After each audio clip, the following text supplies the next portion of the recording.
Ladies and gentlemen, sejam todos muito bem-vindos a mais um Coencast. Tô de volta, é isso. A gente começa assim pra tu já se animar. Tamo de volta, não saio mais, não largo mais, tá bom? Vou gravar podcast pro resto da vida agora e tu vai ficar comigo pro resto da vida também. Então já se inscreve, já clica em todos os likes e compartilhamentos e comentários. Tudo que tiver aqui, clica porque esse podcast aqui vai fazer diferença na sua vida. Já vou explicar por quê. Trouxe hoje um cara que é palestrante, mentor de carreira e liderança. Ele é meu mentor. É a pessoa que, quando você precisa de ajuda, ele estende a mão para você. O cara é LinkedIn Top Voice, que eu nem sei direito o que é, mas eu tô aprendendo com ele o que é isso também. Ou seja, o cara é o cara que ele vai te ensinar como você se posiciona melhor na sua carreira para que você possa atingir os melhores resultados da sua vida. Bora, Rodrigo Barbosa, hoje comigo, meu xará. Poxa, que honra, que apresentação é essa? Porque para mim é uma honra estar aqui com você. Eu tive a oportunidade de ter você lá no meu podcast e estar aqui agora dividindo esse momento contigo e a gente conversar com as pessoas que estão nos ouvindo, e para mim vai ser um privilégio. Obrigado pelo convite. Xará, tamo junto, prazer todo meu. E eu sou muito grato. Eu estava assistindo... Bom, a gente se conheceu, né, na mentoria do Joel J, nosso mentor. Sim. E eu estava vindo hoje... eu gosto de ouvir muitos podcasts e eu estava ouvindo um podcast dele. No avião, na maioria das vezes, eu ouço podcast do Joel J, porque para ele, para mim, me inspira muito. Muita coisa que ele grava, que ele fala, né? A gente tem que se inspirar em pessoas do bem. Eu penso muito nisso, né? Concordo. Pessoas boas. E eu estava vendo o podcast dele, né? E eu estava vendo o podcast dele com o Thiago Brunet. E aí o Thiago Brunet estava falando sobre o livro que ele lançou e estava falando sobre alguns princípios dele de prosperidade, muita coisa. E um dos princípios dele que ele fala é a honra. Honrar o próximo. Honrar as pessoas. Honrar Deus. Honrar. Beleza. E aí o João perguntou, o que é honra? Porque honrar é uma palavra, às vezes, um pouco subjetiva. Honrar para uma pessoa pode ser uma coisa, para outra pode ser outra. E uma das coisas que o Thiago falou é você ser grato. E assim, eu já fui no passado, eu dei muito pouco valor a isso, por imaturidade. E depois que eu passei a dar um valor e colocar isso na minha vida como uma das coisas, um dos pilares muito fortes, gratidão, eu acho que minha vida mudou. Seja um relacionamento com o próximo, seja até com Deus, né? A gente pede muito... O podcast é contigo, mas eu tô falando, né? Mas eu vou falar que isso eu acho que é importante. Não, às vezes a gente pede muito, né? Meu relacionamento com Deus é muito forte. Eu peço muito. Mas às vezes eu falo, cara, o que Deus deve pensar de mim? Deve me achar um saco, né? Porque, pô, não paro de pedir. Aí eu penso, se fosse uma pessoa pra mim, me pedindo, um filho meu, não comparando eu com Deus, meu filho comigo, mas vamos supor um filho meu, se ele só pede, não agradece nada, não é grato ao que eu já fiz pra ele. Pô, o que eu acharia do meu filho? Por mais que eu ame ele, sabe? Eu penso muito nisso. Então, eu falo, cara, muitas vezes eu falo, ó, Deus, hoje eu não quero nada. Eu quero só agradecer. Obrigado. Eu tô falando tudo isso por quê? Porque eu sou muito grato a você. A gente tá num grupo de mentoria que um poderia estar lá e querer só vender pro outro, fazer uma coisa, mas não. Cheguei lá um dia, pedi ajuda, que eu precisava de uma coisa, uma ajuda, e o Rodrigo foi lá, me mandou mensagem, ó, quiser pode contar comigo.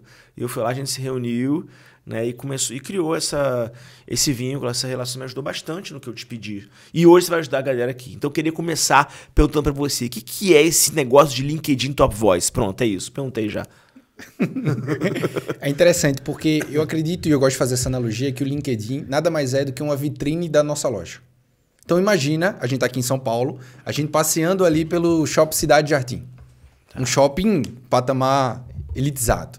E eu passo numa loja da Rolex, por exemplo, e não tem nenhum relógio na vitrine. A grande maioria dos profissionais estão exatamente nesse sentido. Tem uma qualidade e um posicionamento interno de uma Rolex, mas tem uma vitrine... Não vou fazer comparações de marca. Vamos colocar assim uma vitrine sem realmente o mostruário que poderia. E o LinkedIn, assim como qualquer outra rede social, é uma plataforma que a gente precisa ter frequência, posicionamento e engajamento. Independente da nossa ocupação profissional, a gente precisa entender o papel que a gente pode aproveitar de cada plataforma. Antes de vir para cá, coincidentemente, eu estava tendo uma aula, a gente teve o Stop Voice do LinkedIn no Brasil. A gente vai participar de um programa agora, onde o próprio LinkedIn nos direciona, fala, poxa, a ferramenta está priorizando isso, a ferramenta está valorizando isso. A gente tem percebido o comportamento das pessoas dentro da plataforma, indo para esse caminho. Então, que vocês nos ajudem a direcionar os conteúdos de vocês também para esse mesmo patamar. Mas o ponto é, LinkedIn Top Voice é o significado onde o LinkedIn, no mundo, seleciona as melhores vozes sobre determinados temas para dar um selo. E esse selo, que eu recebi em janeiro desse ano, foi como selo falando sobre carreira e liderança. Essa é uma das melhores vozes que existe no LinkedIn. E aí é o selo azul. Ai, meu Deus. Depois você me dá um autógrafo aqui, por favor. Eu estou falando hoje com um cara que foi nomeado pelo LinkedIn como uma das melhores vozes. A voz dele até, você percebe, né? Uma das melhores vozes. Né? É, veludada. Que isso, que eu tô lá dele aqui, tem que até, pô. Né? Mas tudo bem, somos pessoas casadas, né? A gente sabe que, nossa, é opção. Mas, cara, então assim, você tá aqui assistindo a gente, então olha, foca, porque carreira e liderança é com esse cara. E aí eu queria te perguntar... Eu posso só fazer um parêntese antes? Deve, vários parênteses. Não vou te contar nada, pode falar. Vai. Eu preciso fazer um parêntese sobre a importância de podcast. Porque você mencionou um podcast que você estava ouvindo do Rio para cá, com o Thiago Brunet e Joel J. Isso. Foi ouvindo um podcast de Thiago Brunet e Joel J que eu tomei a decisão de fazer o que eu faço hoje. Putz, fala. Então eu preciso falar sobre isso, então porque fala. Possivelmente alguém que está assistindo ou ouvindo a gente aqui pode tomar decisões que vão impactar o futuro profissional e o futuro pessoal delas. Quando a gente está ouvindo podcast, muitas vezes a gente está ouvindo um podcast para a gente ter um entretenimento. Na minha visão, particularmente, eu gosto de fazer isso ouvindo música. Sim. Quando eu estou ouvindo ou assistindo um podcast, eu gosto de anotar, poxa, o que é que eu aprendi e o que é que eu vou aplicar? Para mim é simples assim. E pode ser uma única coisa. E dessa vez que eu ouvi Thiago Brunet e Joel J, em 2021, eu decidi uma única coisa. Que eu ia abrir mão da minha carreira para fazer a diferença em outras carreiras e negócios. E naquele podcast, Brunet falou algumas coisas que me marcaram muito. Ele falou o seguinte, poxa, como você tem que assumir o protagonismo na tua vida, como você tem que fazer a tua parte, não é só pedir, como você está falando, né? Poxa, eu chego, coloco às vezes o joelho no chão, ou não necessariamente, e eu converso com Deus. Eu falo, Deus, faz a tua parte. E muitas vezes eu não faço a minha, né? Muitas vezes eu não faço a minha. Mas foi ouvindo um podcast de Joel J e Thiago Brunet que eu decidi abrir mão da minha carreira. Eu estava super feliz na AstraZeneca, posição executiva, 7 promoções em 6 anos, crescimento hiper acelerado. As pessoas lá falavam, vai ser presidente da empresa, vai ser presidente da empresa. Mas eu nunca sonhei com isso. O meu crescimento profissional sempre teve conexão, Rodrigo, com xará. Vamos pro xará? Porque é como a gente fala no off. Não é? Parar de formalidade. Pô, Rodrigo. Xará. Deixa até o Rodrigo. Fala, pô, Rodrigo, cara, estranho chamar alguém de Rodrigo. Nenhum WhatsApp você me manda meu nome, né? Então, eu nunca sonhei com isso. Sempre o meu crescimento profissional tinha conexão com a minha missão pessoal de vida, que era fazer a diferença na vida das pessoas. E na minha cabeça eu falava o seguinte, quanto mais pessoas eu liderar, mais diretamente eu consigo impactar outras pessoas. Essa era a minha cabeça. E por isso eu fui crescendo. Então, estava sozinho, fui liderando 8, enfim, centenas de profissionais. Só que quando eu entendi que eu precisava virar uma chave e abrir mão da minha carreira para ser e fazer a diferença em outras carreiras, foi por um fator principal, Rodrigo. Foi porque eu entendi que o que eu aprendi na faculdade basicamente não servia para eu ter sucesso no mundo real. O que eu aprendi no MBA foi importante? Obviamente que foi. Mas também não me ajudava a ser promovido, a crescer, a me destacar, a ganhar mais dinheiro. Não foi lá. Fiz intercâmbio, também não foi lá. Eu aprendi outras coisas. Então, quando eu olhei para mim, eu falei o seguinte, poxa, se eu quero ser um trader de sucesso, existe faculdade para isso? Até onde eu sei, não existe. Não. Existe MBA para isso? Eu tenho que aprender com quem? Com quem já fez e teve resultado. Eu estava te falando aqui nos bastidores, né? Eu tenho um amigo que ele disse, rapaz, da próxima vez que você tiver com Coen, pergunta para ele, é possível viver de trade? E assim, na minha cabeça é muito lógico. Se eu quero ter resultado com alguma coisa que eu faço na minha vida, seja como assessor de investimentos, seja no mercado financeiro, seja na indústria farmacêutica quando eu trabalhei, enfim, qualquer segmento que você quiser, o caminho mais rápido é andando com quem já passou por aquele caminho e teve resultado. Então, isso daqui é fundamental e eu imagino que os profissionais ou pessoas que estão nos ouvindo podem tirar proveito desse podcast, porque a minha ideia é ser exatamente prático nesse caminho. Bom, agora sim. Então agora que eu peguei esse negócio e você falou do podcast, né? Surreal. Como a gente ouve alguma coisa. Eu também, né? Às vezes uma coisa ou outra que a gente ouve faz uma diferença surreal, né? Na nossa vida, na nossa trajetória. E aí, eu queria te perguntar então, baseado em carreira, baseado em liderança. Muita gente que me segue, e acho que um dos motivos principais que eu te trouxe aqui, levando em consideração que você não é trader, né, e você não fala especificamente de investimentos, né, e o meu podcast é Disco Coincast, né, Descomplicando o Mercado Financeiro. Então, né, trouxe o cara, né, para falar o quê sobre isso, né? E eu sei que muita gente que me segue, eu te passei isso, né, eu te falei sobre isso um pouco, muita gente que me segue entra no meu perfil e começa a me seguir, se conecta comigo e fica me seguindo depois, mas não faz mais trade. Muitos não fazem mais trade, muitos não tradam, muitos. Por quê? Porque eles querem, na verdade, começam a me seguir porque eles querem ganhar algum dinheiro no mercado financeiro ou querem sair da carreira deles. Eu até fiz um post hoje mais cedo sobre transição de carreira para entender das pessoas. Se você pudesse hoje sair de onde você está, fazer uma transição de carreira, seria para onde? Seria fazer o quê? Essa foi a minha provocação. Minha provocação. Por quê? A maioria das pessoas que me segue não está satisfeito com o que faz. Então elas veem em mim uma ponte para poder sair de onde elas estão e elas dizem que elas querem mais liberdade. Por isso que elas vão para o trade. Querem mais tempo com a família. Por isso que elas vão para o trade. Só que a maioria não faz trade depois. A maioria que depois eu pergunto me fala, não, hoje eu sou um assessor de investimento. Ou hoje eu sou um analista. Ou hoje eu estou no mercado financeiro, graças a você, eu comecei lá, graças a você, mas hoje eu não trado, hoje eu trabalho na mesa de operações. Hoje eu... E assim por diante. Mas posso fazer uma pergunta? Sim. Tu entende a tua importância nesse papel? Até pouco tempo eu não entendi. E agora eu estou começando a cair a ficha. E aí por isso que eu queria te perguntar. E aí, o que você vê assim? Pô, o podcast é contigo, eu tô falando de mim agora. Filho da mãe, cara, agora. Fui eu que perguntei. Cara. Então, e aí, o que você tá vendo que eu não tô vendo? Para as pessoas que estão assistindo a gente.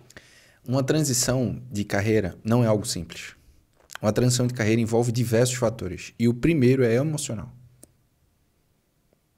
É emocional. Sabe o que eu costumo falar?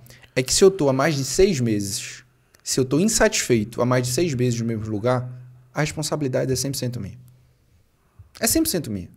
E aí, muitas vezes eu culpo o chefe, eu culpo a empresa, eu culpo o segmento, eu culpo o mercado. E quantas vezes eu paro e falo o seguinte, ok, eu não tô feliz, não tô curtindo o que eu tô fazendo. O que é que eu tenho que fazer?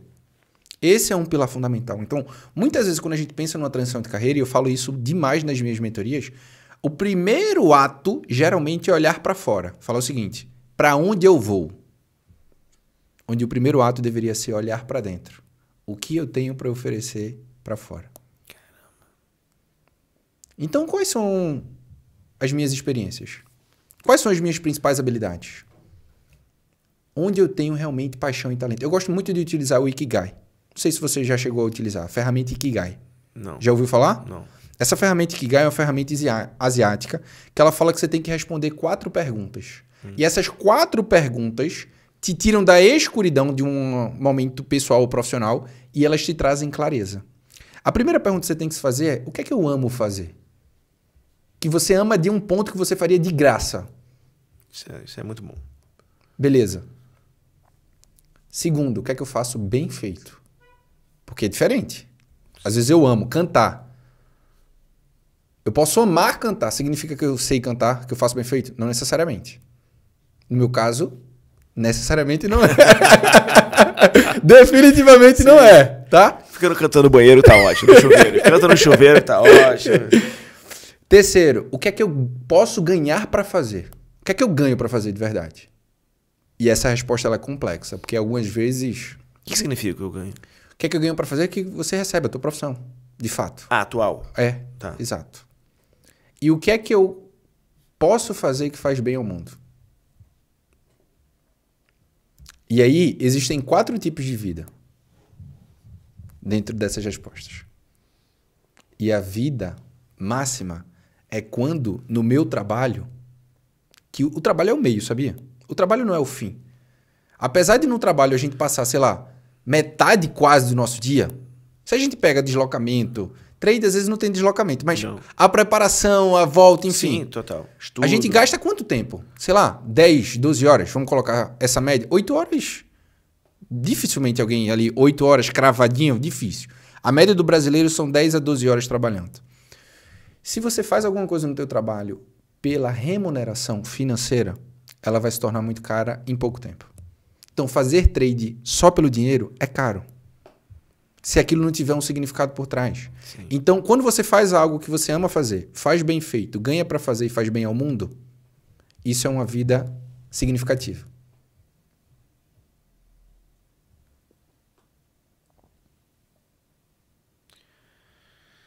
E o que é que isso tem a ver com transição de carreira? É que muitas vezes eu nunca paro para fazer essas perguntas. A maioria das vezes eu olho onde eu posso ganhar mais. É. A maioria das pessoas vê isso. Ganhar mais em menos tempo, com menos esforço. Ninguém pensa bem ao mundo. Alguém pensa bem ao mundo quando vai mudar de... Dificilmente. Dificilmente. Dificilmente. E geralmente essa é a cabeça das pessoas. Sim. Como eu posso ganhar mais fazendo menos em menos tempo? E a pergunta não é sobre isso. Óbvio que é legal fazer isso. É legal fazer isso. Não vou dizer que dinheiro é ruim. Dinheiro é bom. Mas o aspecto é, quando você faz uma movimentação só pensando no dinheiro, na minha visão, é uma movimentação errônea. Ok, Rodrigo, então me ajuda. Me dá 2 pontos aqui que eu preciso avaliar. Vou te dar 2 pontos aqui que eu imagino que todo profissional tem que avaliar. Primeiro eu vou te falar, na minha visão, hoje eu tenho o privilégio de atuar como mentor e fazer palestras em N segmentos. N segmentos. Varejo, alimentos, bebida, comércio, farmacêutico, enfim, construção civil, financeiro, enfim. E eu não te falei, eu acho que eu não te falei, mas só nos últimos 3 anos eu entrevistei mais de 1.000 profissionais para entrar no mercado financeiro. Eu te falei isso? Não. Depois eu chego nessa história. E quais são, na minha visão, os principais mercados de crescimento para a próxima década? Isso é importante também. Aqui hoje eu estou trazendo uma visão de olhar para fora. E o último ponto eu vou trazer mais uma visão de olhar interno. Na minha visão, tá? Primeiro, marketing digital. Mercado super embrionário, assim, tem muito mercado. Qualquer empresa nos próximos anos precisa estar no digital, mesmo sendo um negócio local ou físico. Então isso daqui tem muita oportunidade de mercado com profissionais ainda com baixo nível de maturidade e experiência. Isso. Ok. 2, saúde e estética. Então esse é um mercado incrível de crescimento nos próximos anos. 3, desenvolvimento pessoal e profissional. As pessoas estão se conscientizando mais que é um processo contínuo. Antigamente não tinha essa visão. 4, inovação e tecnologia. E 5º, o que na minha visão tem um dos maiores potenciais de crescimento é o mercado financeiro. Uau. Para mim é muito claro. Até dados da própria XP, e eu fui nas últimas experts. Sim. Eu vi Vai ter um. E vai ter um agora em breve. É. Que existia um dado, se não me engano foi 2022, que tinha cerca de 10 a 12 mil assessores de investimento e precisava ter naquele momento 60 mil. Caramba. Olha o gap. Olha o gap. Imagina isso na próxima década. E eu vi o próprio Benchimol falando isso. Que essa posição, e agora aconteceram várias mudanças dentro desse cenário, dentro desse contexto, e o legal é que no mundo corporativo, no mercado de trabalho, a única coisa constante é a mudança. E o profissional tem que entender isso. Sim. Esse é o mercado que, o mercado financeiro, quem hoje for ainda vai beber água limpa. Apesar de ter muita gente, ter muitos players, tem. Definitivamente. Mas olha o tamanho do mercado do Brasil, de pessoas fazendo esse tipo de investimento e olha o potencial que a gente tem dos próximos anos. Tem espaço para todo mundo. Tem. Entendeu? Tem espaço para todo mundo. Tem um potencial de crescimento grande no mercado financeiro, eu vejo. Desde que o Brasil melhora um pouquinho só, a gente pode crescer bastante, né? Tô falando do mercado financeiro que é o nicho que eu conheço, né, especificamente. Sem contar os outros que você falou, sem dúvida nenhuma. E a pergunta é, como, tarará, a pessoa consegue... O que ela deve fazer? Uma pessoa que está em transição de carreira, uma pessoa, o meu público, para quem está assistindo a gente aqui, que quer migrar, quer sair da onde está para ir para o mercado financeiro ou para qualquer uma outra área? Você falou aqui dos 4 passos, né? Que são assim a base que a maioria das pessoas não usa, né? Porque acaba sendo o seu porquê, mas a pessoa não começa pelo porquê, na maioria das vezes, né? O que a pessoa deve fazer em termos técnicos, de habilidades, seja soft skills, seja hard skills, se você quiser falar sobre esse assunto também, ou alguma outra coisa a mais, o que você aborda? Perfeito. A primeira coisa, como eu falei, é a autoavaliação. O profissional ele precisa olhar para ele e falar o seguinte, que eu tenho de experiência, de habilidade e de case de sucesso. Essa é a primeira coisa. A segunda coisa que eu tenho que fazer é mapeamento. Qual é o segmento que eu vou e por quê? Qual é a empresa que eu quero ir e por quê? Ou qual é o mercado que eu quero atuar e por quê? E qual é a posição exata que eu vou assumir? Então é o que você falou, você vai para o mercado financeiro, tem N possibilidades. Qual é o fator da escolha? Isso é importante. As habilidades que eu tenho versus as habilidades que precisa para aquela posição. Se eu quero ter sucesso na minha profissão, eu preciso ser a solução para a posição que eu decidi escolher. Que eu decidi ocupar. Então, por exemplo, um cara que é trade. Será que eu já parei para analisar quais são as 3 principais habilidades que um trader precisa ter? Dificilmente eu paro para fazer isso. Se eu quero ser um assessor de investimentos, quais são as 3 principais habilidades que ele precisa ter? Será que eu tenho essas habilidades?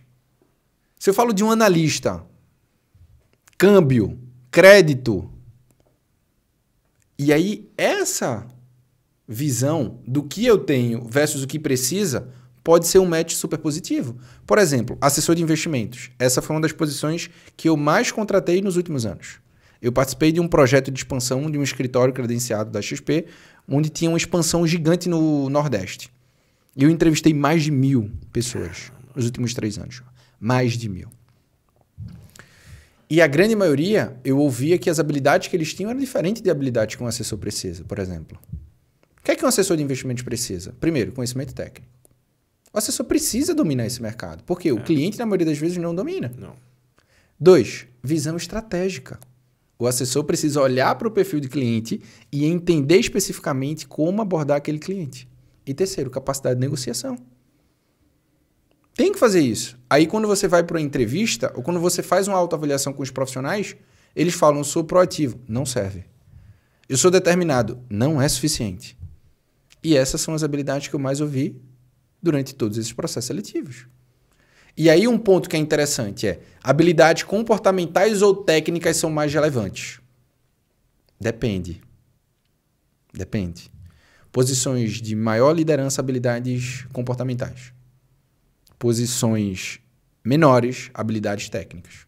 Então, se você vai fazer uma movimentação, dependendo da posição, você tem que mostrar ali a marca do Rolex de acordo com aquilo que eles querem ver na vitrine.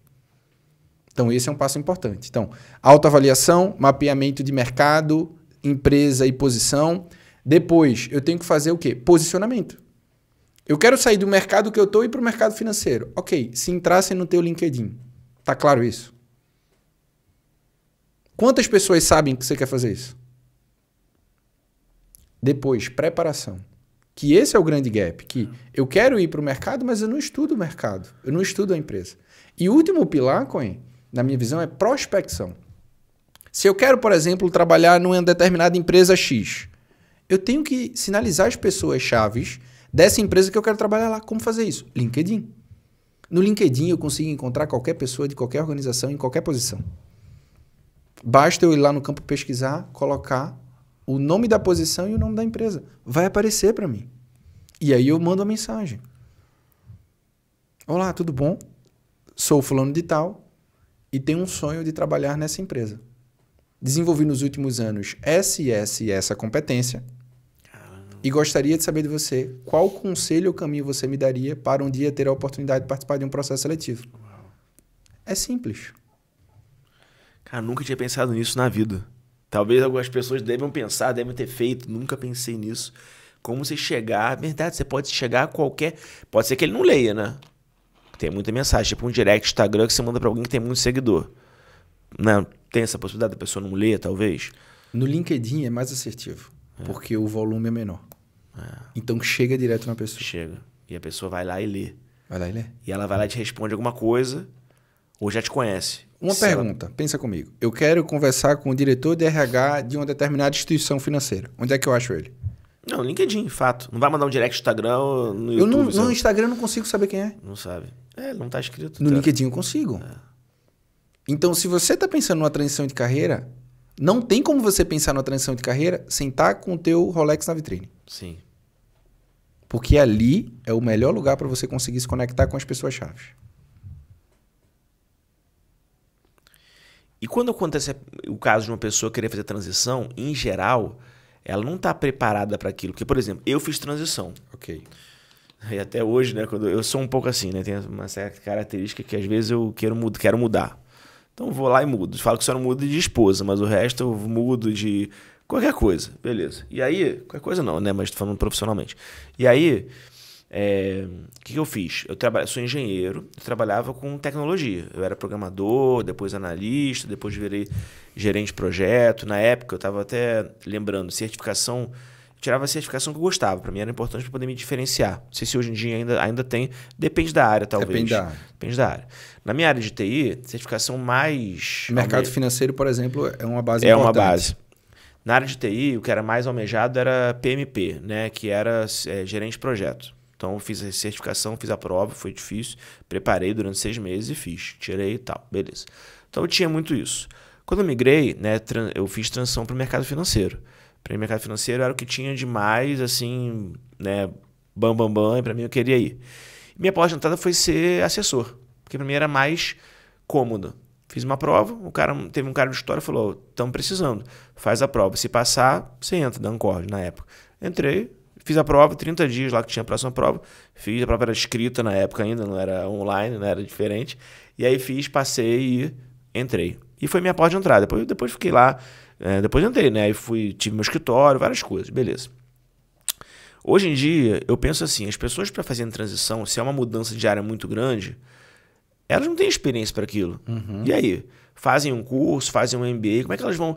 Você imagina, por mais que ela pergunte, né? Por mais que chegue alguém para você é o diretor ou RH, diretor de RH, ou diretor de alguma área de uma corretora.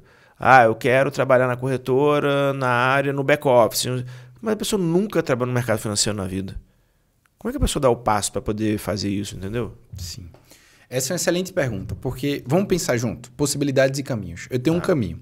Eu posso fazer um investimento no MBA. Quanto tempo leva? Em média?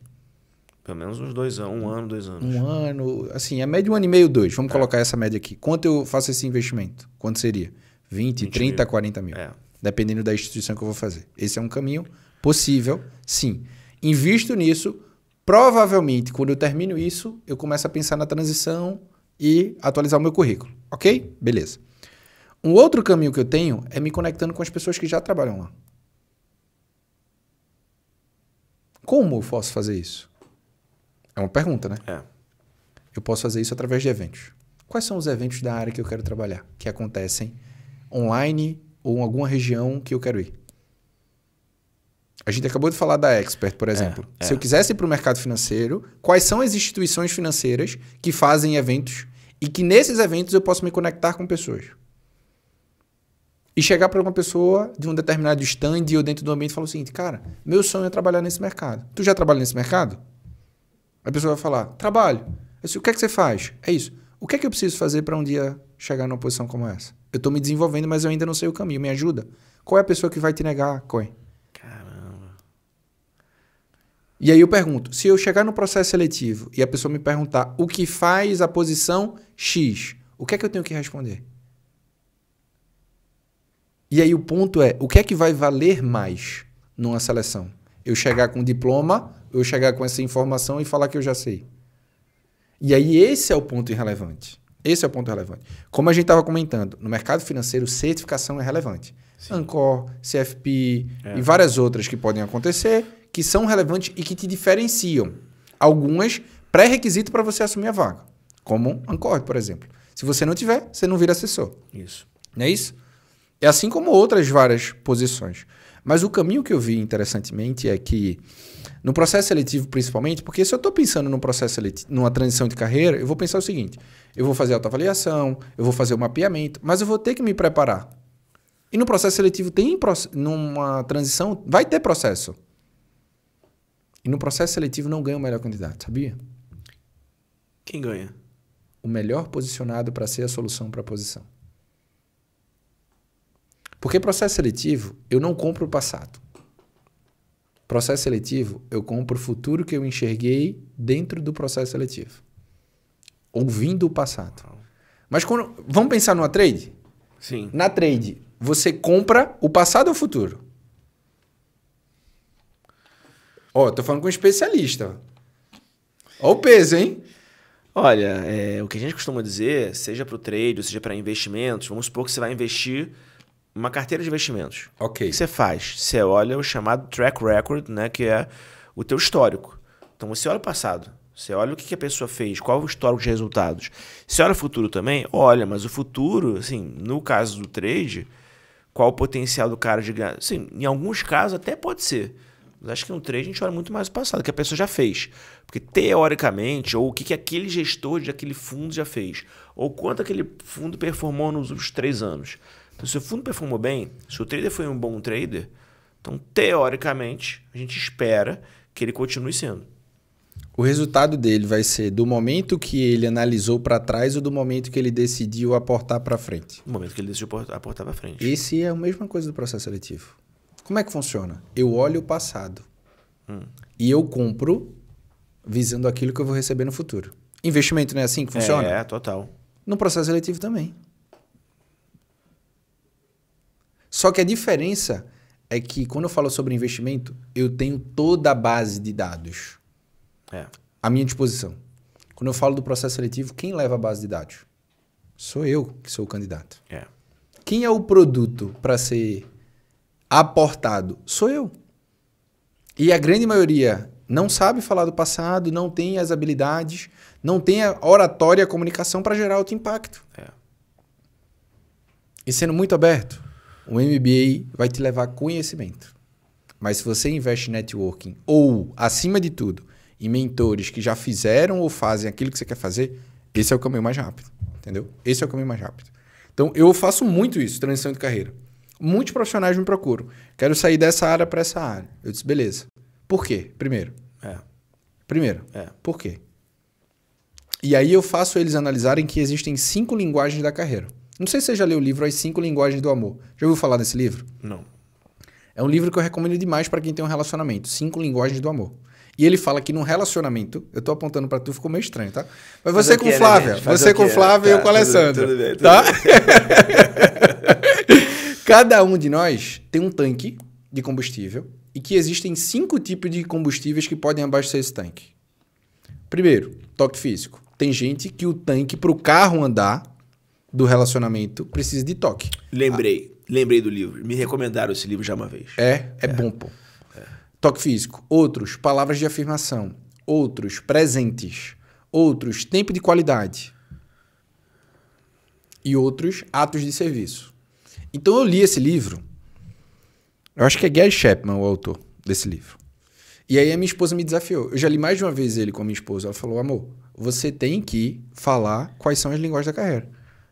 Você tem que... Se vira. Tu fala sobre isso. E eu entendi isso. Poxa, preciso. Quais são as 5 linguagens da carreira que eu, enquanto profissional, preciso ter clareza do que realmente funciona para mim e avaliar o que o mercado, a empresa, segmento, posição pode me oferecer. Não tem ordem, tá? Cada um tem a sua, mas, primeiro, possibilidade de crescimento. Existem profissionais que o principal combustível para ele ter ali uma carreira de se orgulhar é ele conseguir crescer profissionalmente. Eu sempre fui assim. Você? Esse era o teu combustível? Era. Só se eu puder... Mas tu continua até hoje, tu sabe, né? Não. Tu não consegue parar. Eu não consigo, não penso nisso. Mas a empresa era assim, crescimento. Se a empresa vou poder crescer, eu continuo. Senão, não... Não faz sentido. Não. Então, para alguns profissionais é esse. Eu tive 7 promoções em 6 anos na AstraZeneca. Ou seja, esse era o meu combustível. Entendeu? Beleza. Outros, desenvolvimento. Poxa, aqui eu me torno uma pessoa melhor. Sim. Aqui eu me desenvolvo profissionalmente, me desenvolvo emocionalmente. Tem gente que isso daqui é mais importante. Mais do que subir de nível, ele se sentir mais confiante, Sim. mais desenvolvido. Tem alguns outros que é ambiente, que se o ambiente não for legal, ele não trabalha. Tem outros que conseguem lidar com o ambiente tóxico. Não tem problema. Tem para alguns isso daqui é relevante. Outros, reconhecimento. Se ele não for elogiado pelo chefe, o tanque dele tá lá embaixo. E se ele é elogiado, ele fala, essa é a empresa que eu vou morrer. Essa empresa que eu vou tatuar a camisa. Não é vestir a camisa, não, é Sim. tatuar. E outros, remuneração. Então, cada profissional tem que olhar para ele próprio e falar o seguinte: qual é a ordem dos meus combustíveis profissionalmente? Por isso que eu falo com ele. Muitas vezes, quando a gente pensa em transição, a gente olha para fora, mas não tem como. Não. Eu posso, às vezes, fazer uma transição de carreira e só trocar de problema. Fugindo do problema que eu estou para um outro problema que vai ser parecido. Exatamente por não fazer essa autoavaliação. Entendeu? Então, eu recomendo. Vai fazer uma transição, tem que pensar nessa autoavaliação. Como é que hoje são os processos? Como eu não entro há muito tempo... Eu estou no LinkedIn, recebo e-mail com as vagas, né? Mas eu sou um completo zero à esquerda nisso porque eu não me candidato. Eu não sou funcionário, né, de alguma empresa há muito tempo, não sei nem quantos anos. Eu sempre tive um viés empreendedor muito grande, já tive no mercado de trabalho. Fui funcionário da XP, por exemplo. Antes, na área de TI, fui funcionário de algumas empresas que eu me candidatava. Só que hoje é totalmente diferente. Então, como uma pessoa hoje, ela se candidata a uma vaga direto pelo LinkedIn, eu quero ir para uma corretora, eu quero ir para um banco, quero ir para um escritório de assessoria, de agente autônomo, né? Ou quero ir para qualquer área que não seja no mercado financeiro. Quais são os passos? É através do networking, é através do próprio LinkedIn, é através da onde? Porque eu lembro que tinha classificados, eu tinha bem antigamente, né? Hoje em dia... Existem alguns caminhos. E um dos pontos que eu acredito que a grande maioria dos profissionais não fazem e que deveriam fazer quando a gente pensa em transição de carreira é prospectar a vaga que ele deseja. A grande maioria dos profissionais, eles esperam a vaga estar anunciada para se candidatar.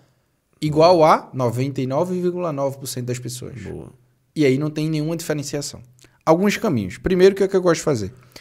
A moda antiga também era a gente entrar no site das empresas. Concorda comigo? Concordo. Lá e atrás... aí ia lá ver se tinha RH, vagas e... Exato. A grande maioria parou de fazer isso. Ainda é um bom caminho. Eu quero trabalhar na empresa A. Vou no site da empresa A. Vai ter lá o campo. Carreira, RH, trabalhe conosco. E você vai poder preencher aquilo dali. Esse é um caminho, por exemplo. Segundo caminho, headhunters. Existem empresas que são contratadas para contratar. Sim. Algumas super conhecidas. Robert Half, Michael Page. Eu fiz entrevista em algumas dessas. Foi? Que me chamaram, na época. Então, esse daqui é um caminho. Por quê? É como se você, enquanto profissional, tivesse vendedores ali divulgando o teu currículo para determinadas oportunidades. Como é que você faz? Entra no site dessas empresas. Robert Half, Celp, Aldens, Michael Page... São algumas das principais headhunters que a gente tem no Brasil hoje, por exemplo. Tá? Um outro caminho, LinkedIn. Existem vagas que são anunciadas só por esse caminho, no LinkedIn. Outro caminho, algumas plataformas hoje são bem conhecidas. A Gup, por exemplo, é uma plataforma onde a grande maioria dos RHs das empresas contratam a Gup para ela cuidar de todo o funil do processo seletivo. Porque eu não sei se a grande maioria sabe, mas geralmente hoje em grandes empresas, a primeira etapa do funil de um processo seletivo, quem faz a avaliação do currículo, que dura segundos, é um robô, a inteligência artificial. Então tem que ter as palavras-chave, lá tem que ter um SEO bom. Currículo, LinkedIn, entrevista é sobre palavra-chave. Caramba. Então, um robô faz esse primeiro filtro, depois vai ter uma pessoa que vai ser chamada de Talent Acquisition, ou analista de recrutamento e seleção.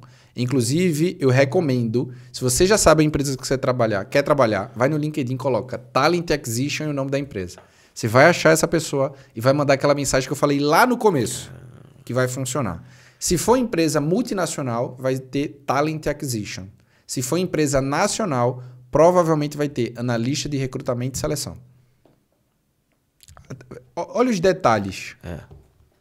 No trade também tem detalhe. Tem, eu não domino certeza. nada de trade, por exemplo. Com certeza. Mas tem pequenos detalhes que fazem toda a diferença no resultado final. Tem. Então, esse é um caminho. Ela faz esse primeiro filtro, entra em contato com as pessoas. Depois disso é que ela vai passar para o gestor da vaga. Entendeu? Então, em grandes empresas, esse é o funil. E aí, muitas vezes, o meu currículo, o meu LinkedIn, como eu comentei, não tem as principais conquistas, não tem as habilidades chaves, não tem as palavras que eles precisam ou querem ouvir para aquela posição. E aí não consegue nada. Mesmo sendo um Rolex lá no estoque. Como é que está hoje o mercado de trabalho, né, para as pessoas que querem fazer transição em relação a duas coisas? Primeiro, que não se ligam muito, mas se ligam um pouco. Por isso que eu lembrei das duas. Primeiro, em relação a trabalhar online, remoto ou presencial. E a segunda coisa é em relação às gerações mais novas, que muita gente está com críticas e críticas. Cara, eu vi um post de um cara no Twitter ontem, no X ontem, né, falando, todo mundo criticando a geração, não sei qual a geração, essa geração nova, né? Z. Muita gente criticando a geração Z e eu não sabia. Agora eu comecei a trabalhar, estou há um mês trabalhando e agora eu já sei, não quero isso para mim não. Né? Então, essas duas perguntas. Primeiro, como é que está em relação a trabalho remoto? Foi só um momento de pandemia e agora, majoritariamente, a pessoa tem que entender que ela vai trabalhar presencial ou dá para trabalhar híbrido nas pessoas no mercado? E como está essa geração nova em relação ao mercado de trabalho? O que você vê para o futuro? Sobre trabalho remoto, eu vou trazer duas perspectivas. Sim. Eu vou trazer como eu estou vendo o movimento das empresas e a minha própria visão sobre isso. Movimento das empresas. A gente, antes da pandemia, inclusive, já havia um movimento de um trabalho mais híbrido. Antes da pandemia. Já havia mais um equilíbrio sobre isso. Estudos falando, as edtechs lá fora, as startups lá fora, o Vale do Silício, provocando isso, né? E aí veio a pandemia, fechou tudo, todo mundo 100% home office. E aí existiu um movimento ainda de manutenção disso. Só que foi o que as empresas descobriram. A cultura tende a cair, o engajamento tende a baixar, as relações internas tendem a ter ruído, a comunicação se torna mais desafiadora. Então, se você me perguntar, é a mesma coisa para quem trabalha home office presencial? Depende da pessoa. Tem gente que super funciona home office. E tem gente que zero funciona home office. Então, a minha visão que o mercado está trazendo é um back to office, ao invés do home office. Sim. Então, o retorno aos escritórios tem sido algo super comum. E, mais uma vez, começou lá fora. Apple, Microsoft, Amazon, todas essas empresas antes testaram isso. E voltaram para o modelo mais presencial. Né? Lá fora, isso está acontecendo aqui também. E aí até tem se tornado um pouco mais como um híbrido, mas um híbrido cada vez mais presencial do que home office. E a minha visão é que eu não sou muito favorável ao home office, sendo muito sincero. Eu também não. Porque o home office, ele perde a essência do negócio e da relação das empresas. Eu acredito tanto que a habilidade do futuro, para quem trabalha no mundo corporativo, é a inteligência social, que é a habilidade de você se relacionar, influenciar e lidar com as pessoas, que o home office ele não te dá isso. Não é num Teams, no Meet que você vai ter essa relação. Não é. Não é o olho no olho da mesma forma. Não é. Entendeu? Inteligência social. Vamos falar sobre isso? Vamos. Você estava falando sobre relações tóxicas na empresa, pessoas que não conseguem se dar bem. Eu nunca tive esse problema. Eu lido bem com isso. Eu tenho, né, no meu caso, sempre tive segurança e nunca entrei nessas. Mas tem gente que como você falou, né, que o principal é a pessoa ter um bom ambiente de trabalho, né, que nada disso vai atrapalhar ela e tal. Sim. Beleza, pessoas que não conseguem, são instáveis, né? Como que isso hoje impacta, né, na performance, na manutenção e até no interesse das pessoas quererem procurar algum ambiente? Porque, assim, eu já percebi muito isso quando eu já trabalhei dentro de instituições, que o nível de competitividade era muito alto, um querendo passar o outro para trás, o outro... O que você pode falar para pessoas que passam por momentos assim hoje difíceis? Como é que elas podem superar isso? O que elas devem focar para que, de repente, tecnicamente elas são muito boas, mas o lado emocional acaba com elas acabam não conseguindo... Elas acabam dando mais valor para isso e não conseguem passar para trás isso e superar essa fase. Existem dois grandes inimigos principais no mundo corporativo. O piloto automático e a comparação. O piloto automático é quando na segunda-feira você aperta o botão e trabalha até a sexta-feira. No modus operandi, como sempre, sem parar para pensar, apenas executando. Sim. E o outro é a comparação. Por que fulano foi promovido e eu não? Como é que fulano está ali nessa reunião e eu não fui? O que é que fulano tem a mais do que eu ainda não tenho? E qual é a solução para isso? Inteligência social. Primeiro, quando você começa a olhar para o lado, você perde o foco daquilo que você tinha que olhar para dentro e olhar para frente. Então, parar e eliminar essa comparação já é o primeiro passo. Então, evita essa comparação. 2, pensa comigo. Quanto tempo do teu dia tu passa com essa pessoa no teu trabalho? Será que vale a pena esse confronto? Porque existe também uma diferença entre conflito e confronto. Conflito é de ideias, confronto é com pessoas. Eu posso pensar diferente do que você. Tá tudo bem, se a gente tiver o mesmo objetivo para a gente chegar. Eu posso pensar um outro caminho, você um outro caminho, mas para a gente chegar lá. Mas eu passar a perna, infelizmente eu passei por isso, tá? Deve ter bastante. Infelizmente eu passei por isso. Imagina, eu era sempre o mais novo, chegava nos lugares, crescia mais rápido. Teve uma situação que eu posso contar aqui que é real. Teve uma situação que eu ganhei uma posição, chegou uma pessoa para mim e falou o seguinte: a gente sabe que tu veio para ser nosso chefe, mas a gente já se juntou e a gente não vai deixar. Putz, caramba. Eu falei, sério? Falei assim, sério? Falou, sério. Eu disse, esse não foi o meu objetivo, sabia? Quando eu vim para cá, não foi para ganhar mais posição, foi para fazer a diferença na vida de mais pessoas. Se vocês quiserem, junto comigo, fazer a diferença das pessoas que estão lá fora, a gente vai. Se vocês não quiserem ir junto comigo, eu vou fazer a diferença na vida de vocês. Ali foi Deus, tá? Na minha boca, na minha língua, que eu não... Mérito zero meu. Não falaria isso. Pior se você falasse, eu vou fazer diferença na vida de vocês. Eu vou subir e vou demitir todo mundo.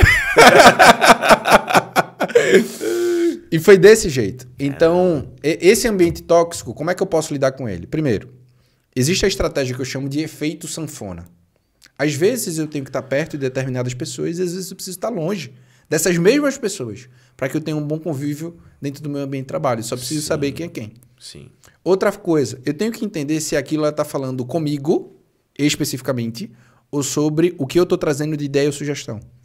Porque existe muito mimimi também no mundo corporativo. Todo tem, óbvio. Uma ausência de uma mentalidade de adulto falar o seguinte: isso não está legal, se precisa corrigir, tem que fazer de novo. Ah, ele não gosta de mim. Isso. Não. Foi o que você fez, não é o que você falou. E uma outra recomendação é: muda a tua comunicação no trabalho. Ao invés de você colocar feedback para as pessoas, começa a utilizar feed forward. Vou explicar. Feedback é do tipo assim: eu não gostei dessa tua participação na reunião. Isso é um feedback. Como é que seria um feed forward? Na próxima reunião, ao invés de você trazer aquela crítica que você trouxe, faça uma pergunta ou uma sugestão que o impacto vai ser melhor. Combinado? Isso é um feed forward. Feedback é o foco no passado de algo que você não gostou. Feed forward é o caminho do futuro para ela acertar da próxima vez. Ótimo. Isso evita atrito. Diminui a toxicidade do ambiente corporativo. Por quê? A comunicação impacta demais com ele no dia a dia de trabalho. Imagino. Só que eu preciso voltar num ponto que você me trouxe. Eu preciso defender a geração Z. Ah, é? Eu preciso defender. Vai defender? Eu preciso defender. Atenção, geração Z que me segue, ó, vai defender. E qual a faixa etária da geração Z, mais ou menos? A geração Z, eu diria que é 20 e menos. Ali, 22 para baixo. 20 e pouquinho. Entendeu? Eu diria que é mais ou menos isso. 25 talvez menos, ou um pouco menos do que isso. Até semana passada eu era um crítico ferrenho da geração Z, tá? Adoro. Essa vai ser polêmica. Vai. Eu era um crítico ferrenho. Eu falei, caramba, como é que esses jovens querem isso? Eu abri vaga na minha empresa. A única pergunta que eu coloquei é: você aceita trabalhar 100% presencial em Alphaville? Só isso. As pessoas colocavam que sim, na entrevista dizia que não. Não leram ou quiseram ser chamadas a qualquer custo. Né? E aí o que foi que eu fiz? Como eu descobri isso, esse era o único pré-requisito, tá? Único pré-requisito. Eu gosto de trabalhar com gente jovem. Eu gosto. Por quê? Porque muitos deles, quando são certos, têm o desejo de desenvolvimento e aprendizado. Verdade. E a cabeça aberta para isso. Eu gosto. Eu amo desenvolver, eu sou mentor de carreira, de liderança, ou seja, tá no meu sangue. E na semana passada a minha empresa fez 3 anos. Então, peguei a empresa, a gente saiu para almoçar. Lá no almoço, a gente conversando. E aí eu fiz uma pergunta. E a gente chegou num tema de vestibular. Porque eu e minha esposa, a gente estudou no colégio juntos. Depois a gente passou na universidade pública na mesma sala. Uau. Entendeu? Caramba. Tu entendeu? Fizeram o quê? Administração.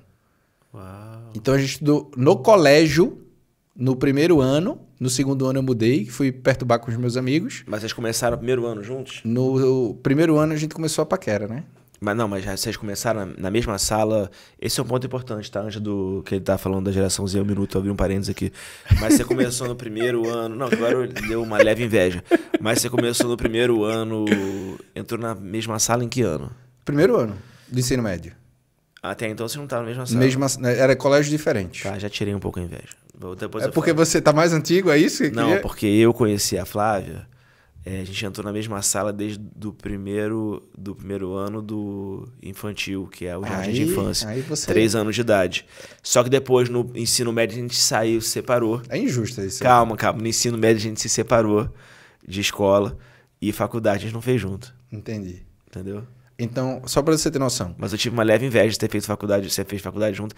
Se eu falasse pra Flávia, eu vou falar pra ela, cara, eu fiz um podcast, o cara fez a faculdade junto com ela, com a esposa, cara, é surreal, eu acho. Então, o nosso tempo de relacionamento foi muito intenso, porque colégio, ensino médio, faculdade, sempre juntos. Aí começou a namorar quando? No segundo ano. Segundo ano do ensino médio. Ensino médio. É. Eu comecei no terceiro. A gente não estudava na mesma escola, mas a gente era amigo. Sim, sim. Porque a gente se conhecia desde pequeno. A gente era amigo. E aí a gente começou no terceiro ano, tá vendo? Tá parecido ali, né, as histórias. Tá parecido. E aí, no almoço, a gente começou a falar de vestibular. E aí, conversa vai, conversa vem.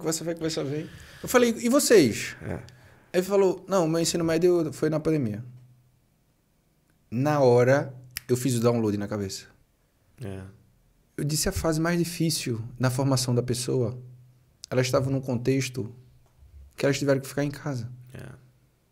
Como é que a gente quer que no trabalho elas tenham uma cabeça completamente diferente daquilo que elas viveram na fase mais difícil da formação? Faz sentido.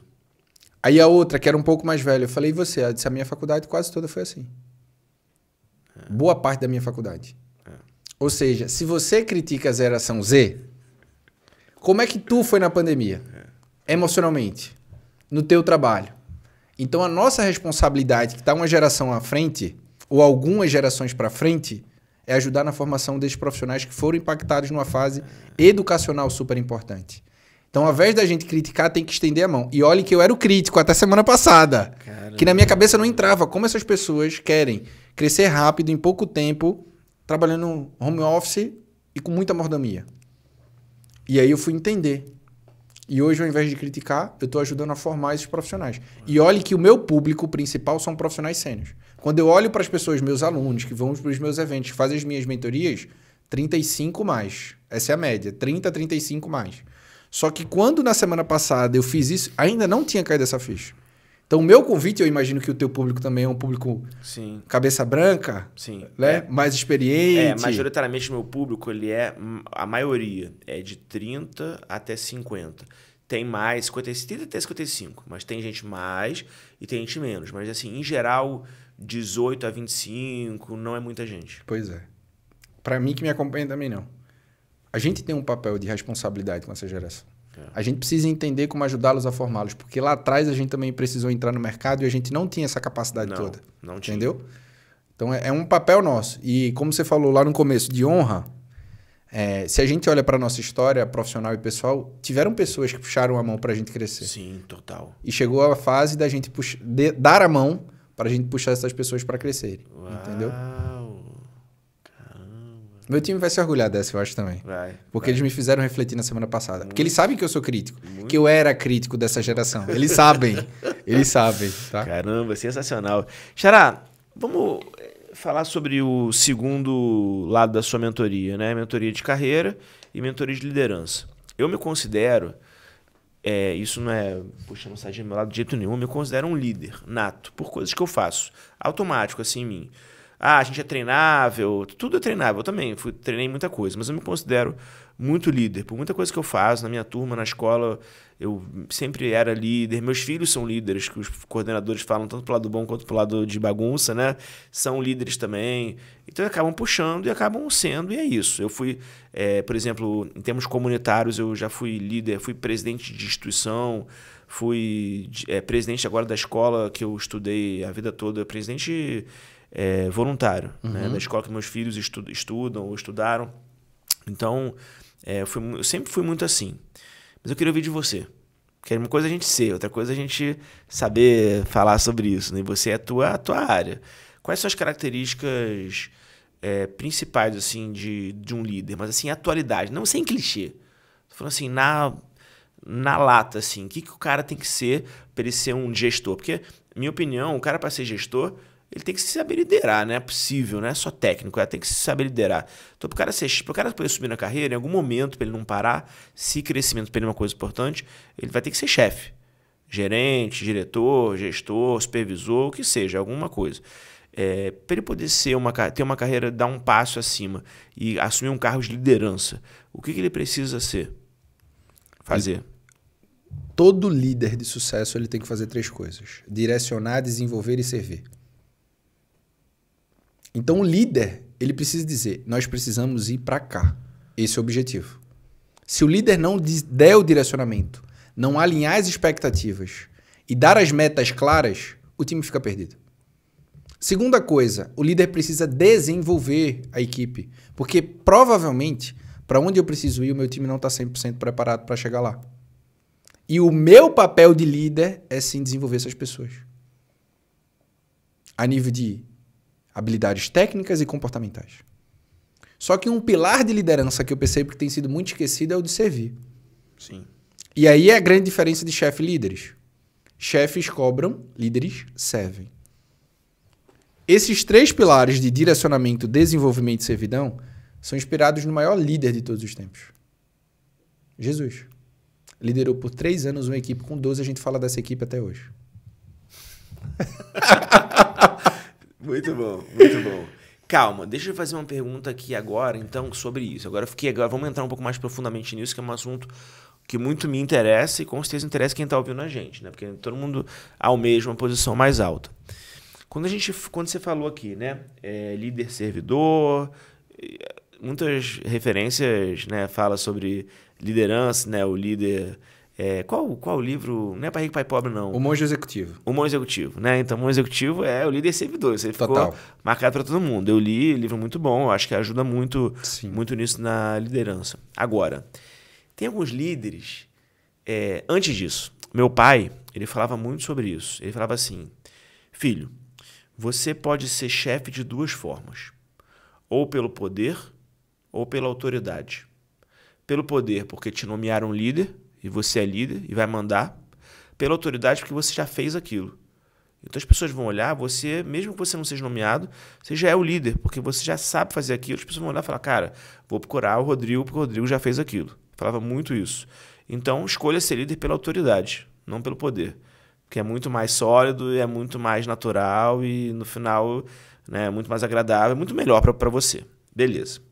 Nesse contexto, algumas pessoas podem até saber fazer, mas existe muito líder chato, prepotente, arrogante, que não deixa a pessoa subir. E assim, é impressionante como eu já vi em diversas esferas líderes assim.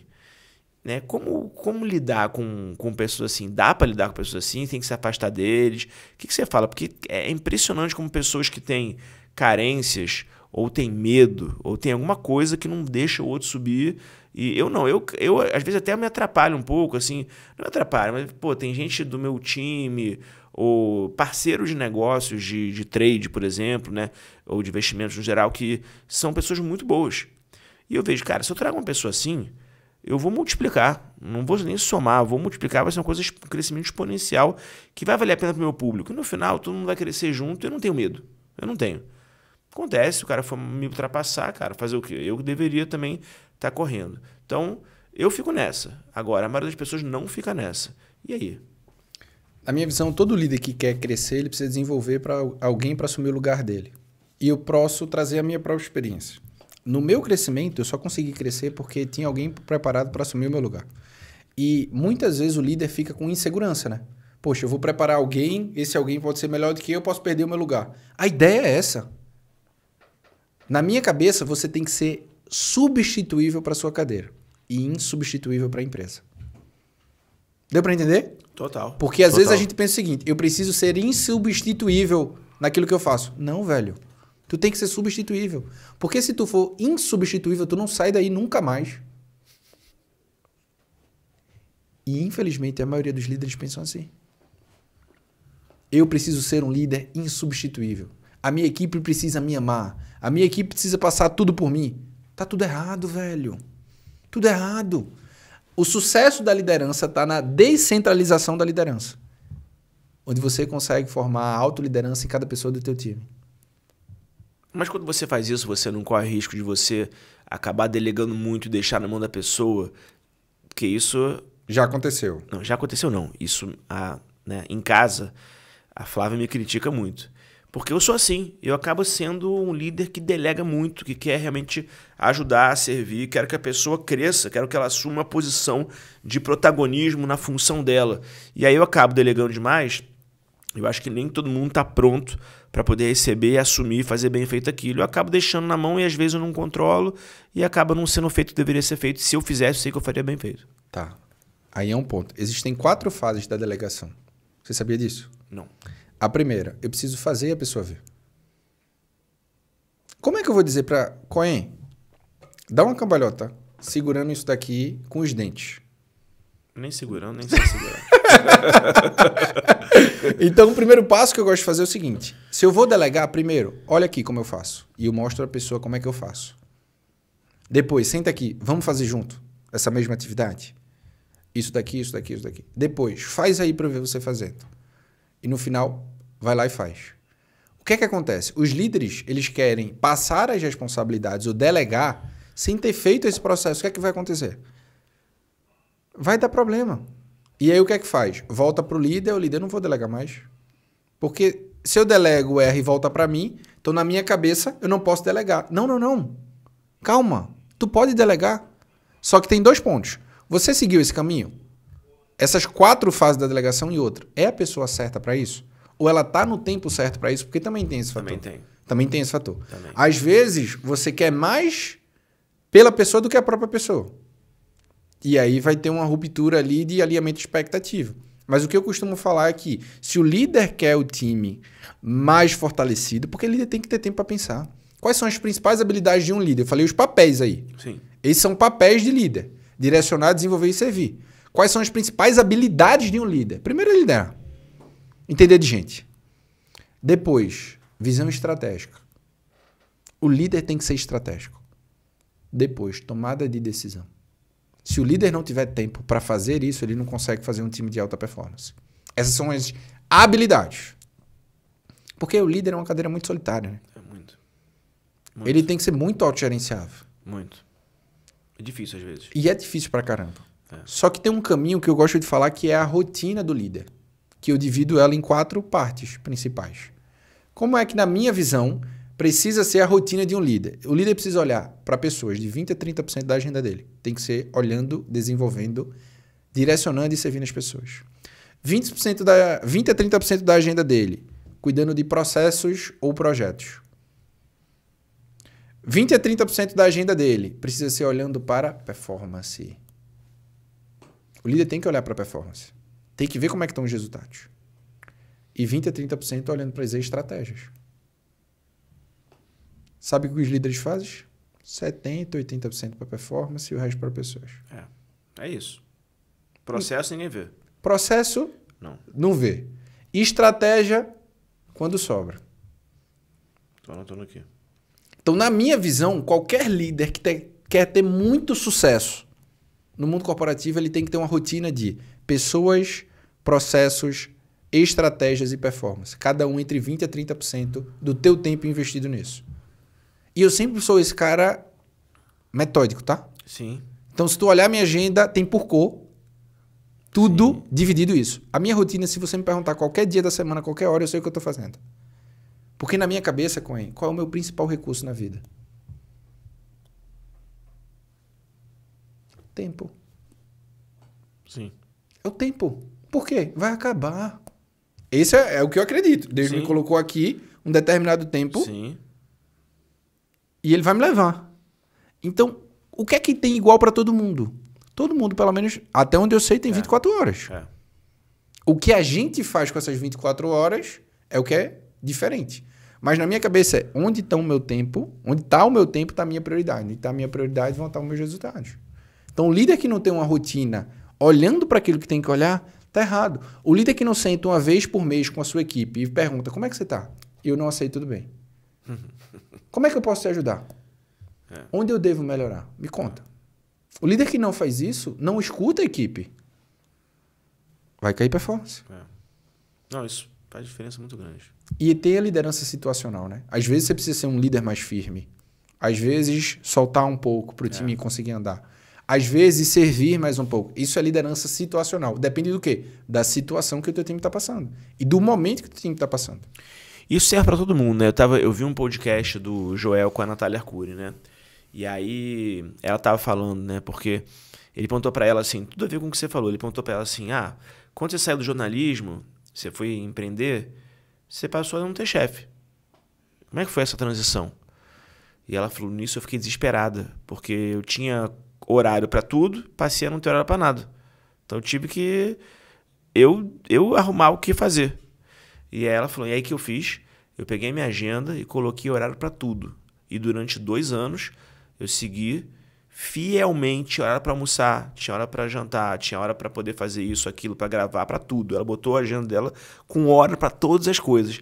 E ela falou que ela seguia de forma assim super disciplinada a agenda dela. E isso ajudou muito ela a crescer. Faz sentido você organizar, né, o seu dia?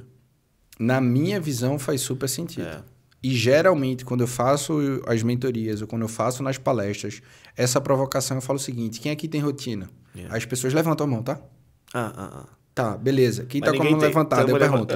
Quinta-feira, 8 horas da manhã, o que é que você faz? Eita. O eita é massa, né? Eu falo assim, o eita... Por quê? É provocativo. Uma coisa é você sentar e planejar a tua semana. Isso é uma coisa. Pouca gente faz, quem faz já consegue se diferenciar. Um outro patamar é quando você tem a rotina já estabelecida, ou seja, toda segunda-feira, 10 horas da manhã, eu faço a mesma coisa. Mas eu sei o que eu faço.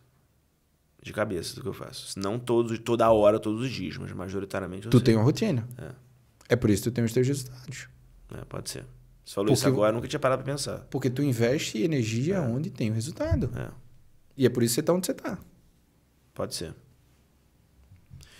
Por falar você tá onde você tá, eu queria te perguntar. Suponhamos, vamos voltar um pouco, vamos adiantar um pouco o tempo. É a pergunta que eu costumo fazer, que eu gosto de fazer essa pergunta. Suponhamos que, você, cara, tá aí na tua trajetória, ganhou prêmio lá no Joel, né? Eu tava do lado de fora na hora. Foi, tu não viu. Eu te falei isso. Tu mandou mensagem pra mim depois. Eu tava do lado de fora. Não sei tu viu nos meus stories que eu ganhei o prêmio. Não, posso falar? Foi engraçado. Foi engraçado que alguém me parabenizou. Porque eu tava com o Rodrigo, né? Sim. Caramba, parabéns. E tu não entendeu, né, na hora? Eu falei, obrigado. Eu falar o quê? Caramba, que legal. Tá, obrigado, tamo junto, é nóis, valeu. E aí você ganhou o prêmio. Você ganhou o prêmio de revelação, né? De alguma coisa lá, que eu nem vi, que eu não tava na hora.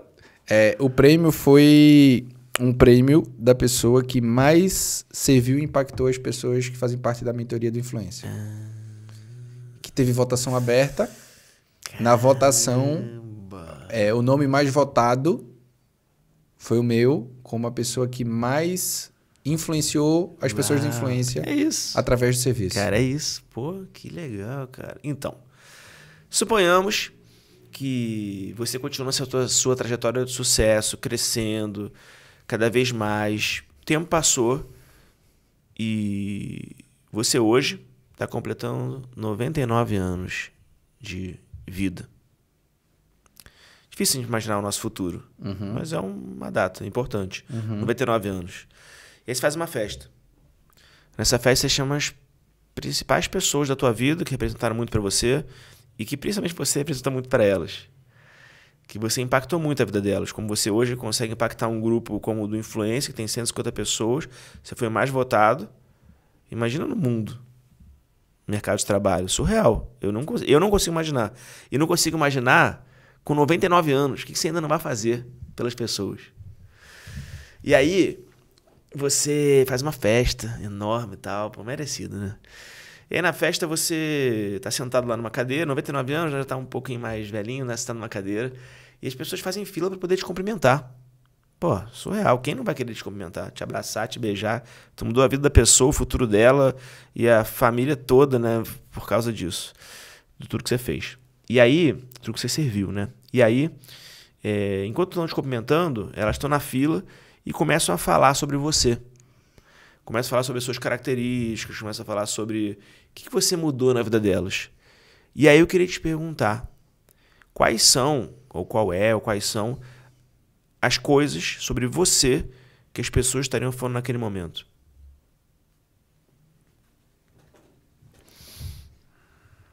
Rapaz, essa pergunta nunca me fizeram, sabia? Tá vendo? Só aqui. Nunca me fizeram essa pergunta.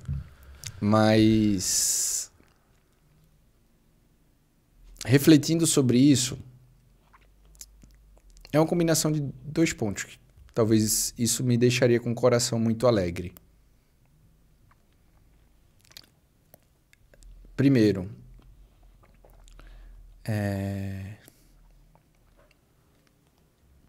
que de alguma forma eu trouxe uma visão de vida com Deus, saúde, família e trabalho. E que essa prioridade, essa priorização da vida, isso a pessoa trouxe para a vida dela. Eu consegui me conectar mais com, consegui cuidar mais eu consegui ter impacto mais nisso. Mais do que uma promoção no trabalho. Isso daqui eu ficaria muito feliz. E a segunda é a minha missão. Eu imagino que se eu conseguir... O meu objetivo, com 99, eu não sei se eu fazer a conta, tá? Mas a minha missão diária é ser e fazer a diferença na vida das pessoas através do desenvolvimento profissional, glorificando a Deus todos os dias. Pelo menos na vida de uma pessoa por dia. Se eu conseguir uma pessoa por dia cumprir isso, e quando essa pessoa chegar para mim, eu lá na cadeira de rodas, aí eu virar e falar, você fez a diferença na minha vida. Através do desenvolvimento, enfim. E que isso trouxe para ela impactos pessoais, profissionais, e que Deus entrou na vida e na casa dela, para mim isso seria gigante. Porque aqui, a minha visão, conhecendo muito aberto, eu só sou um mensageiro, entendeu? Eu só levo uma mensagem. E eu peço a Deus todos os dias, Deus, não me deixe atrapalhar os teus planos para a minha vida. Essa é a minha oração diária, sabia? Porque é a gente que pode atrapalhar. Pô, pra caramba. Então, acho que isso seria o que eu mais ficaria com o coração alegre e grato. Porque não vou levar carro, não vou levar casa, a promoção, o trabalho é passageiro, entendeu? Sim. Então, se ficar no coração da pessoa algo nesse sentido, eu ficaria extremamente feliz. Foi emocionante essa pergunta, tá? Obrigado. Vamos lá. Você... Bom, já que você falou isso, então vou fazer uma outra pergunta que eu não ia fazer, mas já que você falou que essa pergunta foi emocionante, eu vou fazer mais uma então. Você tem uma filha... De 1 ano e 9 meses, e o meu próximo filho está chegando nas próximas semanas. Se Deus quiser. Já tem nome? Bernardo. Bernardo. E a filha? Cecília e Bernardo. Cecília e Bernardo. Legal. Imagina que a Cecília e o Bernardo chegassem nessa idade da geração Z. Que eu não sei qual vai ser o nome dessa geração. Também não. Quando chegar na idade deles. Sim. E eles não... a gente não sabe que a geração deles, até eles chegarem na idade profissional... Quantos anos é mais ou menos a idade que está entrando no trabalho? 18, 20 anos... Dependendo da classe social, inclusive. Tá. Quanto menor, mais cedo. Tá, mas vamos focar neles. Tá. E nos amiguinhos deles. Ok. Que você conhece já alguns, talvez. Não sei se já entrou na... Conheço. Beleza. Você conhece os pais, né? A gente conhece os pais em geral e depois os filhos a gente conhece quando eles ficam mais velhos. Que aí hoje eu não conheço mais os pais dos meus filhos. Tem 14 e 16, os dois. Eu conheço só os filhos que vão lá para casa. Sim, né? sim. Então, hoje já mudou um pouco. Os pais a gente nem sabe. A Flávia um dia tava falando assim, cara, tipo assim, o garoto passou aqui, veio aqui de manhã, ficou o dia todo aqui, saiu com o meu filho à noite, voltou, dormiu aqui, tá aqui até a hora do almoço e eu nem sei quem é a mãe. Se fosse no dia anterior, se fosse antigamente, a mãe ia ligar, falei, e aí, tudo bem? Falava, eu sou tal, meu filho tá indo aí, pra conhecer minimamente. Sim, sim. Por mais que a mãe saiba porque é de uma escola parecida, mas mesmo assim, não, né? Muita viagem. Beleza. A gente não sabe o que eles vão passar. Vão passar por coisas que acontecem, que é o ciclo da vida, as pessoas passam, né? vão passar por coisas. Suponhamos que eles chegassem na idade profissional e fossem entrar tivessem estudado, feito faculdade ou não, alguma coisa daquela época, como a gente sabe como vai ser daqui a tantos anos, né? Que é quase 20 anos, ou 20 anos. Sabe como é que vai ser? Chegaram, fizeram lá o estudo que precisavam e vão entrar agora no mercado de trabalho. E nesse momento, você é chamado para falar para jovens dessa idade que estão entrando no mercado de trabalho. Você vai mandar mensagem para eles. Você é chamado, você não sabe quantas pessoas vão estar lá, não é online, é tudo mundo presencial. E quando abrem a cortina do auditório, você olha, um auditório que você nunca viu desse tamanho na sua vida, com milhares e milhares e milhares de jovens, da mesma idade deles. Da Cecília e do Bernardo. E você olha assim para baixo, e eles estão na primeira fila, olhando para você. O que o papai Rodrigo vai falar naquele momento? Ai, que mico, o papai vai falar alguma coisa? Caramba. Só que você sabe que a sua mensagem vai impactar todo mundo que está lá assistindo, todos aqueles jovens início de carreira, vai impactar ele. A mensagem é para eles, na verdade, que você está dando. Os jovens vão receber por tabela, mas eles estão lá para receber a sua mensagem. E a minha pergunta é, qual a mensagem que você passa para esses jovens que estão em início de carreira? A sua principal equipe é a sua família. Caramba. É completamente contraditório do que tu imaginava que eu ia falar, né? Adorei, adoro. Eu tô aqui para... É uma aula. Sabe por que isso? Porque eu vivo isso. A minha principal equipe é a minha família. As pessoas que estão ouvindo ou assistindo a gente, muitas vezes esquecem disso. Quando a gente está nessa fase, 18, 20, 22 anos, a gente tem zero consciência disso. E a mensagem que eu quero que as pessoas levem é que a sua principal equipe é a sua família. E que você tem que sair de casa para trabalhar e voltar para casa e ser o orgulho para essa principal equipe. Se fosse Cecília ou Bernardo que estivessem lá no palco falando quem foi Rodrigo durante esses 20 anos, eu queria que eles falassem o seguinte: eu tenho orgulho do meu pai. Porque o meu pai fez a diferença na vida das pessoas. Porque quando o meu pai saía de casa, era para impactar. E ele foi um exemplo para mim ao longo de todo esse tempo. Porque eu posso frustrar, sei lá, qualquer pessoa que me acompanha no meu Instagram, assiste lá o meu podcast, enfim. Mas na minha cabeça, o meu objetivo é fazer com que o que eu fale lá fora, os meus filhos sintam e vivam aqui dentro. Porque não adianta eu chegar, pegar um microfone como esse, falar coisas lindas. Quando eu entro no carro, chego na minha casa, tá tudo ao contrário. Então, muito mais do que conquistar o mundo lá fora, é ter o meu mundo junto comigo aqui dentro. Ter a minha principal equipe junto comigo. Imagina se todos os jovens tivessem isso. Imagina se todos os jovens, quando eles saíssem para trabalhar, 18 a 20 anos, falassem o seguinte: eu vou trabalhar também pela minha equipe.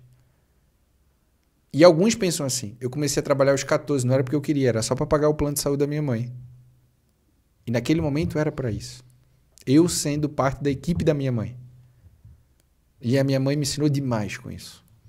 A minha mãe precisou ser minha mãe e meu pai, muitas vezes. Entendeu? Então, muito mais do que falar... E assim, eu poderia falar título do livro que eu vou lançar, poderia falar algumas outras coisas, título de palestra que eu falo, seja a solução para a sua posição, seja o profissional que as empresas precisam, seja o líder que as empresas procuram. Mas no meu coração, falar a sua principal equipe é a sua família. Faça tudo para e por eles. E o teu trabalho é o caminho de realizar o sonho deles. O trabalho não é o fim. O trabalho é o meio de realizar os sonhos da tua principal equipe. Você não pode, mas eu posso. Bater palmas para esse cara aqui. Fera demais. Projetos, que tem aí em vista? Vai ter... Muito em breve, vou estar fazendo o lançamento do meu livro, que vai ser o profissional que as empresas precisam. Uau. Então, eu vou trazer a visão do profissional que as empresas procuram e não acham, de como os profissionais podem crescer, de como funcionam as empresas. Então, isso vai estar publicado em breve, tá? Também. Estou fazendo muito eventos online e presenciais, falando exatamente sobre o Workshop Profissional SA, que é um conceito legal para a gente fechar aqui também, que é A sua carreira é o seu negócio. Se você... empreender para todo mundo, essa é uma pergunta que eu acho legal. Empreender para todo mundo, na minha cabeça, sim. Com o negócio, não. Mas com a carreira, é para todo mundo. Uau. Entendeu? Nunca tinha pensado dessa forma. Tanto que o nome da minha mentoria é Profissional SA. E o nome da minha outra mentoria é Líder SA. A tua liderança como negócio e a tua carreira como negócio. Trazendo uma visão mais completa do que simplesmente cresça rápido, alcance rápido. Não. Tem que trazer robustez. Uau. Então, esses são os projetos que eu tenho e eu falo tudo isso lá nos meus perfis das redes sociais. Vou colocar, obviamente, os links do cara aqui embaixo para tu seguir ele. Isso aqui, cara, Top Voice, LinkedIn Top Voice. Mano, não tem nem que isso. Vou aproveitar e dar o meu presente, que eu sempre dou a todo mundo.